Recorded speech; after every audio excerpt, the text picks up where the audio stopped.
আজকে কি করেছো? আজকে জিরা রাইস হয়েছে আর আর এখানে আলুর দম হয়েছে। আলুর দম আর এই যে পাপড় ভাজা। বাহ, আজকে রাতের মেনু। কে কে খাওয়া চলে আসো, আমাদের বাড়িতে এইটাই হয়েছে রাতে। রাইসটা তো দারুণ হয়েছে। ঘি দিয়ে করেছি, কি দারুণ স্মেল। খেলে মনটা ভরে যাবে, একদম পেটটাও ভরবে অনেকটা। সামনে চলে আসছি, এখানে রাইস, এখানে আলুর দম।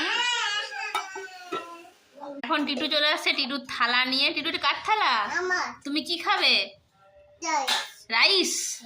এ নাও, জিরা রাইস খাবে। হ্যাঁ, গরম তো আছে, খাও। ভালো ভালো কিরকম টেস্টি? বাবানের রাইস। বেশ বেশ, আর দিও না। তো এরা ভাই বোনে বসে